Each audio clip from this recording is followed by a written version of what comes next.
Good day, brothers and sisters.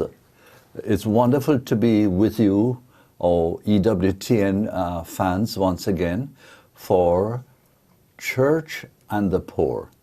We're going to present you now with a special series in this Jubilee year of mercy that has been announced by Vatican, by Pope Francis. And today, I want to remind you of our community, Missionaries of the Poor, which was just inaugurated just about a year ago by our Pope Francis. And in this Jubilee year, it's by God's plan that we have been announced as a pontifical society in service of the very poorest and the most forgotten of people throughout our third world. I want to introduce you with two of our original men. We were all together at the very beginning. That would be 34 years ago. Brother Hayden Augustine and Brother Brian Carr. These are wonderful men who have seen us through these 34 years, and they have been pillars in building up our society so that now we're all over the world.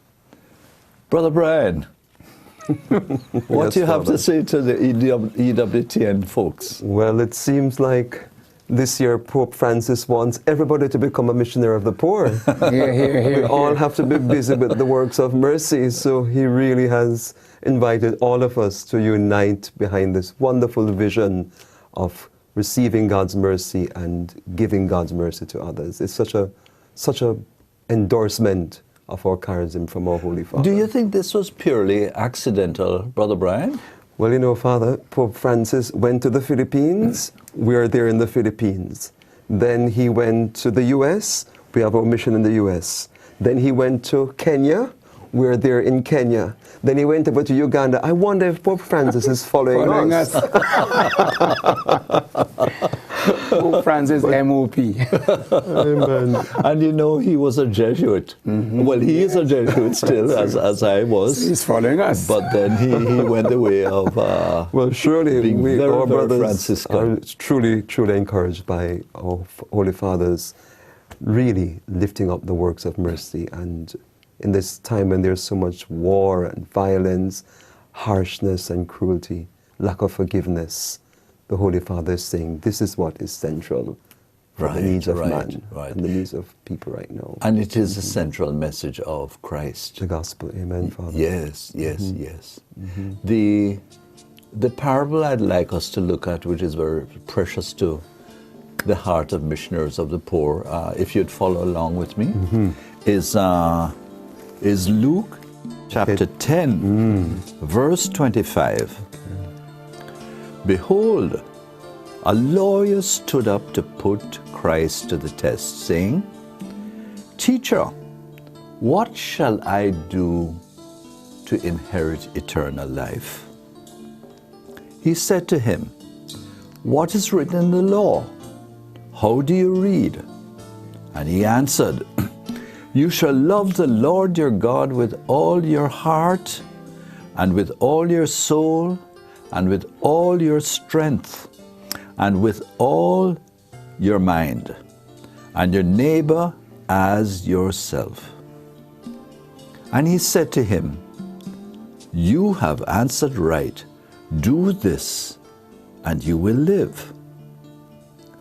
But the lawyer, desiring to justify himself, said to Jesus, And who is my neighbor? Jesus replied, A man was going down from Jerusalem to Jericho, and he fell among robbers, who stripped him and beat him and departed, leaving him half dead. Now by chance a priest was going down that road, and when he saw him, he passed by on the other side. So likewise a Levite, when he came to the place and saw him, he passed by on the other side. But a Samaritan, as he journeyed, came to where he was, and when he saw him, he had compassion, and went to him, bound up his wounds, pouring on oil and wine. Then he set him on his own beast, and brought him to an inn, and took care of him. And the next day he took out 2 denarii and gave them to the innkeeper, saying, Take care of him, and whatever more you spend, I will repay you when I come back. Which of these 3 do you think proved neighbor to the man who fell among the robbers?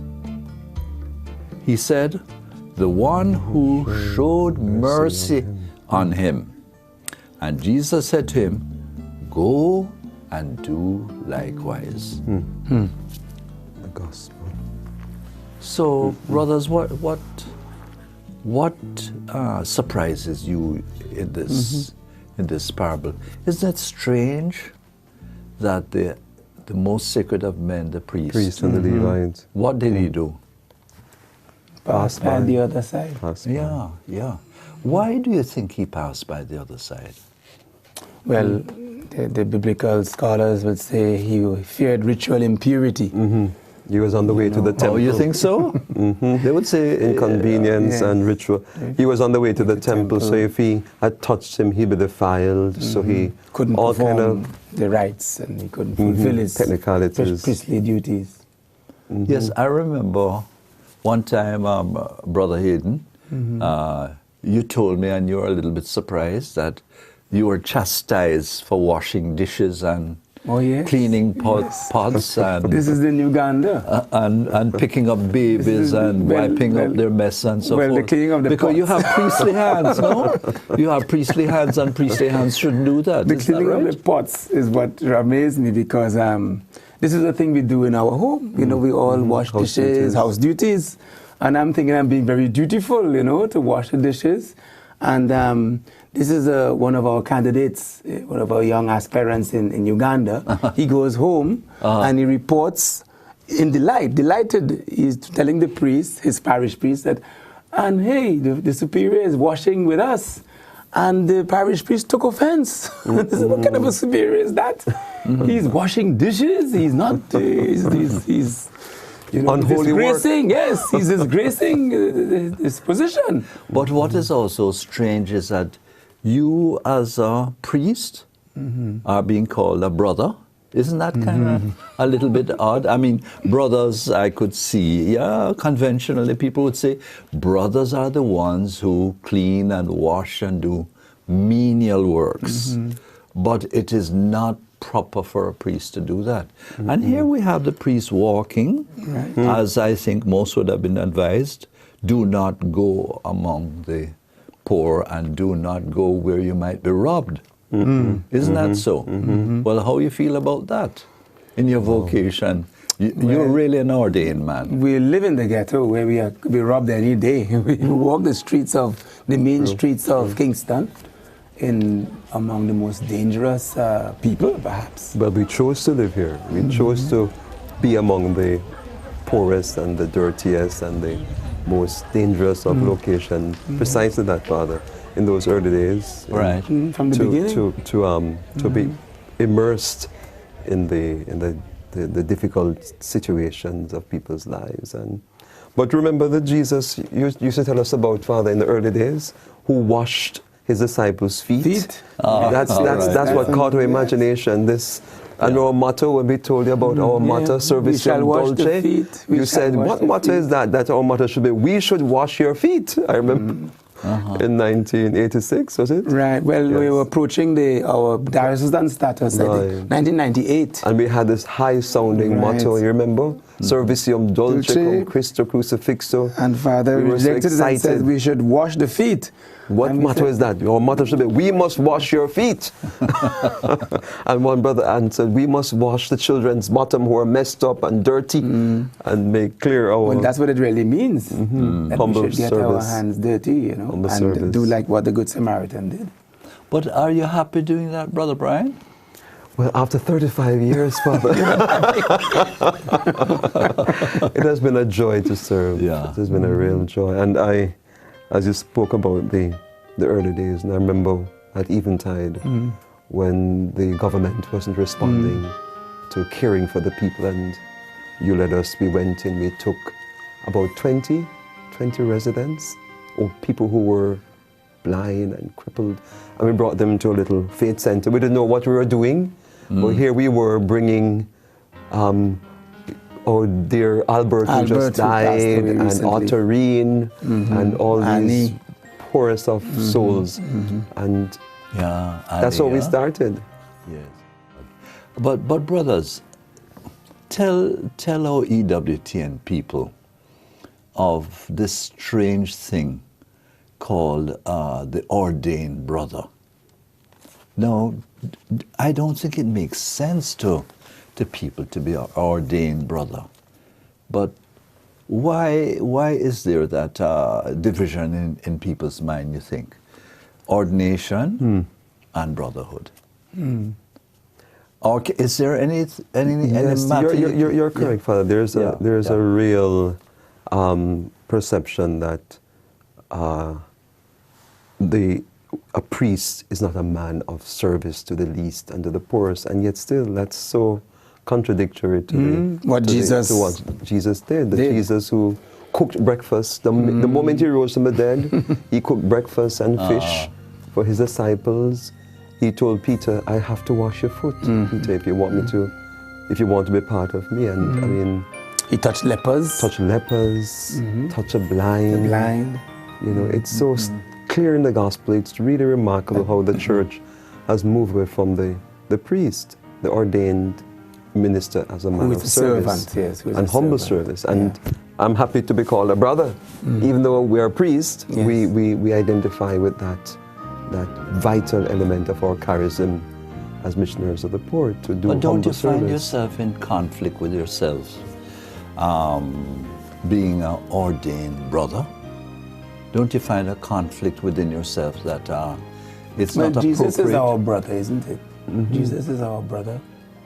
And the very day he celebrated the first Mass, before he did that, he just washed foot. Yes, he went down and washed it. So it really is clearly biblical. And this vision of service, even if you're going to offer the highest sacrifice. And Jesus said, I think the same time when he washed the feet, he mentioned about, I no longer call you servants, but friends. Because servants do not know their master's business, but you are my friends. And in that sense, he was equating himself with them, you know, the disciples, so that there is something about the brotherhood of Jesus, even among the disciples. And even in terms of the ministry of, he had provided to the apostles that night when he said the first Mass.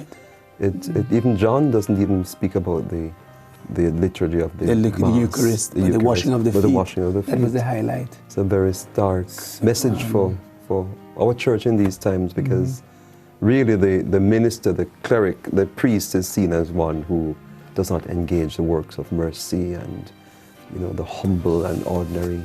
I think Pope Francis is trying to address that when he talks about, and even popes before him, when he talks about charism is a big term, but we all know what it means. It means that to see the priesthood only as a career, as a sort of a job, a profession that brings status and privilege. As the priest did, you know, presumably he was maintaining his status, he could not touch. And I think Pope Francis is trying to address that himself when he mingles among refugees and you know, and prisoners, and in a dramatic way, in a way which is unique. Yes, You know? and relentless. Relentless. He Yes, always yes. seems to be making sure that he goes to the very poorest of people. He talks whether about he's in going to the Philippines. peripheries. Yes. Yes, to the Going to the farthest end of peripheries, the you know. world. Well, even just now when he went to Uganda, no? And at Namagungu, where he was celebrating the Mass with 1 million. The Martyr Shrine. Our brothers were there with the albino children, and, Okay. Yes. and he broke from protocol, came over, blessed the brothers, and kissed the albino child on her face. Oh, really? And that girl, that little child, said she won't wash the spot. She keep telling everybody that. No, even from when he became Holy Yes. Father, he has been building urinals in the Vatican. He has been Showers and yes. showers Yes, and yes, yes. and feeding programs going among, as he said when I heard he had a breakfast with the Right. people, and he said Right. the shepherd must smell like the sheep. or right. so. Yes. Inviting So he's clearly leading by 200 example. poor people to the Sistine Chapel for a special visit to the Sistine Chapel, and he's the host. He didn't appoint someone to do it. He himself took these people around. Beautiful. 200 beautiful. poor people will give him a tour of the Sistine Chapel. Yes, yes. So I remember it's- it was so beautiful when we had this priest, Father Marin. Yes, he came yes, to yes. Jamaica. Monsignor Monsignor Marin. Marin. Monsignor Marin. Atlanta Diocese. Yes, Atlanta Diocese. Dunwoody. From Dunwoody. And he came and he just rolled up his sleeves and he went among the people with HIV AIDS. I remember And that. He knew it? Did he know he was he knew amongst that. them? He knew that. yes. And he actually went there and fed them. These were the terminally ill Yes. HIV people. And a lady grabbed Monsignor Marin and just embraced him. You're my father, you're my father, you're my father. You began to realize, after all, that the term father is not just simply a clerical title, Exactly. but it is a relational word, no? You are my father. And people want fathers in old times, no? Especially the poor and forgotten ones, you know? Yes. And it's so beautiful when they see men like Brother Brian and yourself, who are ordained priests, going around feeding the people, clothing them, bathing them, wiping up their mess, laughing and playing with them. It's a tremendous, tremendous witness, you know? And people would say, okay, but that's not right for a priest. It's unnatural, you know? Priests should be sacramental.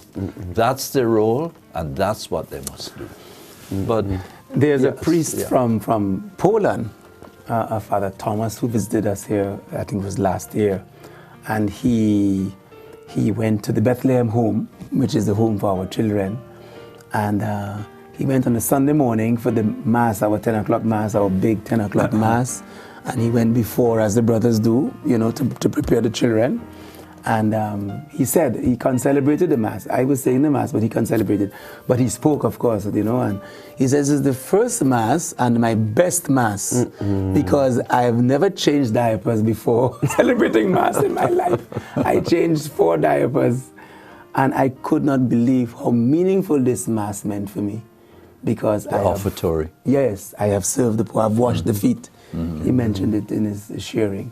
Right. That it took on a whole different meaning. There's a priest right now here from Visiting us. Louisiana. Okay. Yes. And he says that he has been here before, but he has to keep on coming back to give content to His priesthood. to his priesthood and the sense of sacrifice, which the Mass is all about. You But know? Father, actually, Monsignor Marin did point that out when he came from All Saints. I remember during that same visit when he came, he said the question was posed to him, why is it so strange? And he said, many have separated the Eucharist from the cross. I remember he said that very clearly. Many have separated the Eucharist from the cross, Yes. where the liturgical celebration is the focus of priesthood and not the cross of the suffering Service. poor and the dirty and the weak and the abandoned, Forgotten ones, yeah. I remember he made a beautiful distinction, and it really helped us to understand that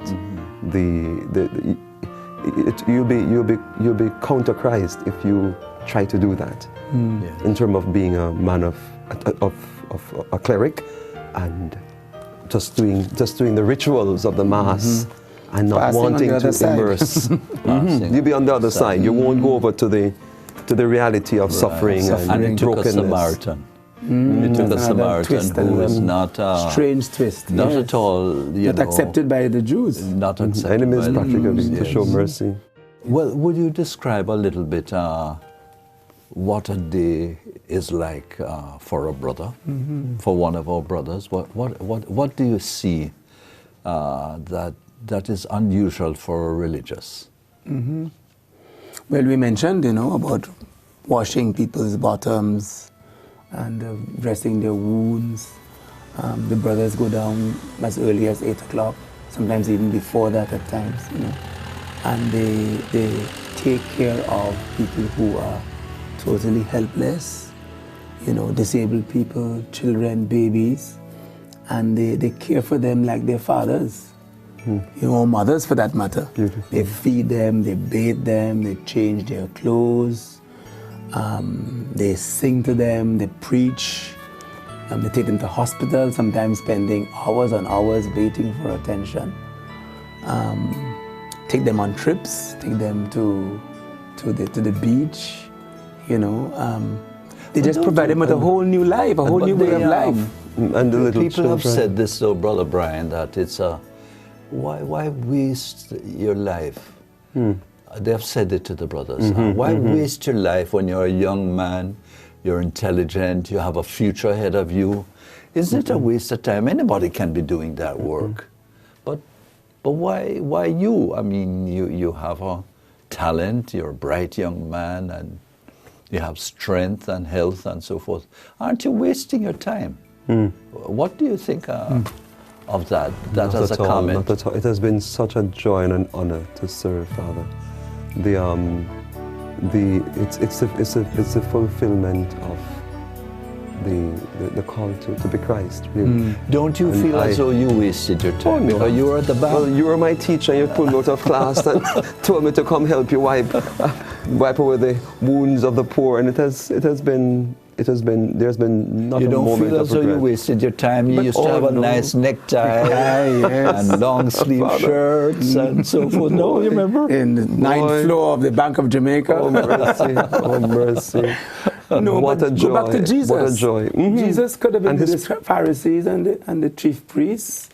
He could have been with he could have been in the synagogue, isn't it? He could have been pursuing his rabbinical studies. He could have been teaching, but he didn't. He mingled among the outcasts. I remember Archbishop Legaspi in Naga City when we had come to the city and we were looking for the homeless poor, and we heard about the mental hospital. I don't know if you remember, Father. Right, We checked with you.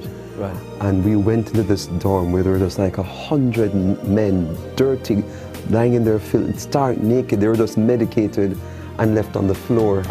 And it was Christmas. And we took the brothers and we went into that dorm. We didn't want to just give the food through the bars. We went in and the little old men were sitting down, dirty, and the brothers went in with a drum and a tambourine. We just took them up and began to sing Feliz Navidad, pop. And the old men, the whole dorm was filled with light and joy. We danced there for about 45 minutes, singing Feliz. And they were dirty and messy. We came out with filth on our habits. But it was the happiest Christmas day for me and the brothers, that we went into that smelly, foul, dark, dirty cell and just mingled and lifted up these men. And that for me is our charism. That's our charism, to really find joy in the darkest, dirtiest, where mercy really penetrates the horror. Brother Hayden, or should I call you Father Hayden? Brother Hayden. Okay, all right. But why would you? Why wouldn't you go elsewhere? You were going to study for the Jesuits, right? Which is the highest level of academic learning that you can achieve as a priest. I mean, the order that promotes that. But are you happy that you did that? That you decided otherwise? Oh, definitely. And I never forgot when But what if you were at a university now, teaching at a college, or you could be a professor and so forth? But is that much? I would be separated from the suffering that I have also encountered that has brought me tremendous joy and fulfillment and connection with Christ.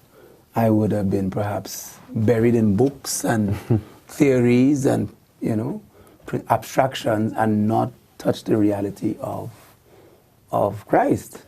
I think that's what might have happened. Yes. I might have had a vocations crisis. Thank God. Thank God that didn't happen. Well, God bless you, EWTN watchers. This is the end of our first talk, or our first presentation of the Church and the Poor, the Year of Mercy, the Jubilee Year of Mercy. But there will be further coming. Thank you. I will serve you, my sweet Jesus, my beloved Lord, who leadeth me. I will serve you, my sweet Jesus, my sweet Jesus, to the end. I will serve you, my sweet Jesus, my beloved